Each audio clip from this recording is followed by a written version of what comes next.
Hey guys, what is up? Today we are going to be going over things called lists and arrays. So yeah, let's get started.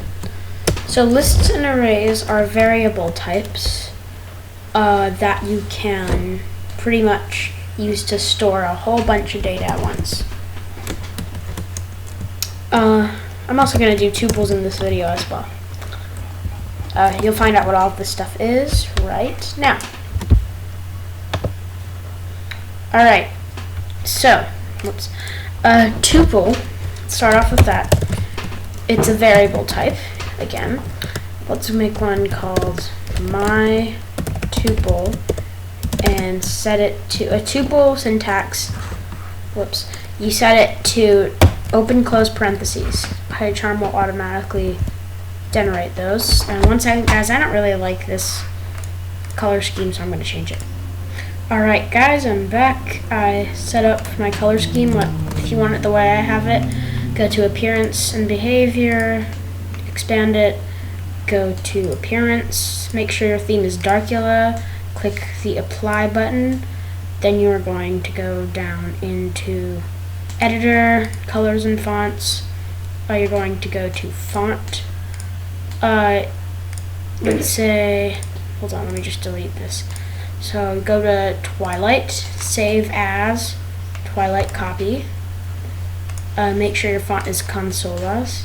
Apply. Okay, and you have it. Alright guys, I'm back. Yet again. Okay, so actually I'm going to start off with lists, because that way I think it's the easiest thing to wrap your head around first. Yeah. So let's create a list called grocery list. Set it equal 1 second, guys. Alright, sorry about that. So let's create grocery list. Let's say food, junk food,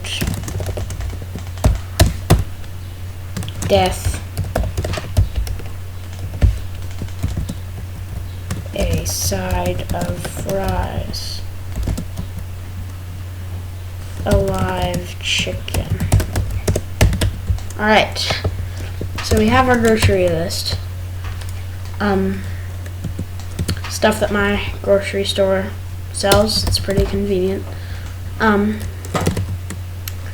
Alright, so this is the notation for a list. You put 2 brackets like this, as in like a square, so it looks like a square, and then you can populate the brackets inside of it with any data type you want. You can put in numbers, you can put in floating point numbers, and a floating point number is essentially a number that has a decimal point.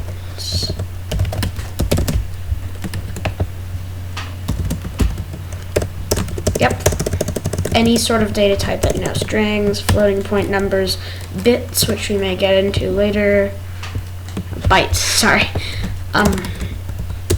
So yeah, so now the way that you can access these things, now this is one of the 2 things in this thing that you're going to have to remember. First of all, when computers read through a list, they don't read this as the first item on the list. They read it as the 0th item on the list. They think this is 0, this is 1, this is 2, this is 3, this is 4.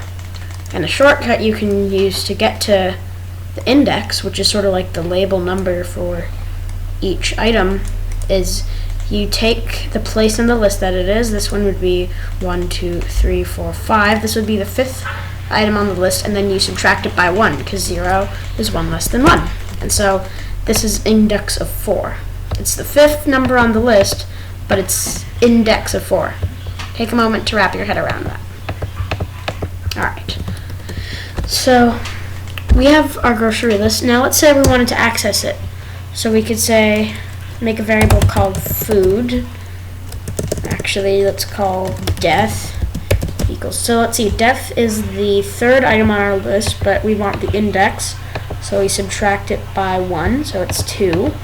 And so the way that you access it, you put in your the list that you want to access it from, put your 2 brackets, and then you put in the index 2. And then if we say print def, and we run it, we get death. Magic. Now let's say we wanted to make one called junk food. Put an underscore in between it. Junk food second on the list, subtract 1, we get 1, so it's the first index. Print junk food, run it, we get junk food. So now we're going to learn about substring arrays. Well, not substring, subarrays. Actually, before we do subarrays, I'm going to just show you, we've already learned about variable changing, but just so it's clear, you can change things in a list by taking the thing, let's change food to other food. Print grocery list 0, click play, other food, because you see that we took our food and we changed it to this. So now it deletes food and replaces this at that same index with other food, and then when we print it out, we get other food. Alright, this is where it gets a little bit confusing. I'll show you a couple examples and make sure to practice this because it's a little weird and you're probably not going to have to use it very often, but it's just something you should know. Alright, so let's say we want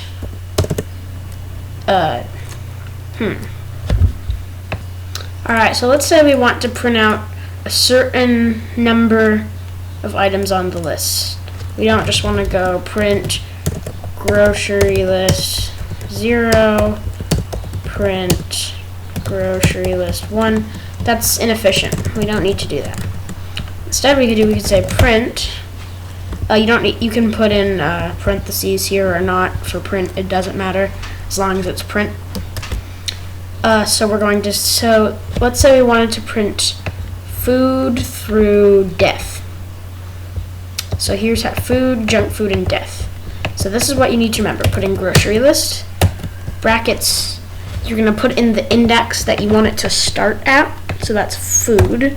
Put a colon, and then you're going to put in the index that you do not, where you want to stop. And all the index that you put in here, it will not print out. So 0, 1, 2, 3. Since we want to print out death, we're not going to put death in here because it's going to print up to here. It's not going to print the one that you put in there. So, since we want to print out death, we're going to put in the index of a side of fries, which is 3. So it's 3. And if we run it, we get food, junk food, death right down here. Now notice if we put in the index of death, because most people think, oh, I want to print food through death, so I'm going to put the index of food in the index of death. Well, if you did that, you just get food, junk food, because remember, again, it does not print out the one that you put in. That's where it stops. Okay, so we have subarrays. Now we are going to do tuples. Tuples are actually easier than lists. I don't know why I did it first. Let's say my tuple equals, tuples are, I think I told you, parentheses. A tuple can store just a whole bunch of things with commas, and you can access it like a list. It's pretty much a very basic list. A list has built-in functions and things that you can use to change it and stuff. We're not going to learn about that right now. A tuple is pretty much all it can do.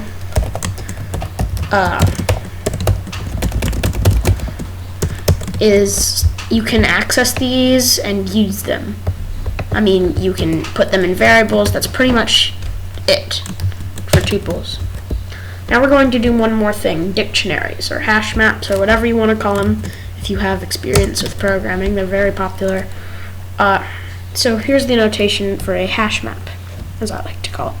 So let's take my map, and you're going to put in these two little bracket things. Alright. So now for each, so in a hash map, there's two different values. There's a key value, and then there's a key and a value. Alright, so let's say I'm just going to write a simple dictionary. Alright, I finished making my dictionary. So here's what here's how this essentially works. Notice there's commas after, in list tuples maps, no matter what data structure you're using, you always put comma after the next thing. So these things right here are called key value pairs. This is the first one you put in is a key, then you put in this colon over here, and then you put in the value. Now to access, and you can put in as many as you want. So yeah, now let's say we wanted to access the number 5. Instead of printing the index, you do something different. You print my map, then you put in the key. You remember key like unlocks the value because it's a key. So you put in the number 5, and it has to be accurate. If we didn't make this accurate, then we'd get an error here because it reads capitals. But if we put that in, we get our number 5. Let's say we wanted the not number H. We'd get H right here. Alright guys, thanks for watching. See you next time. Don't forget to subscribe.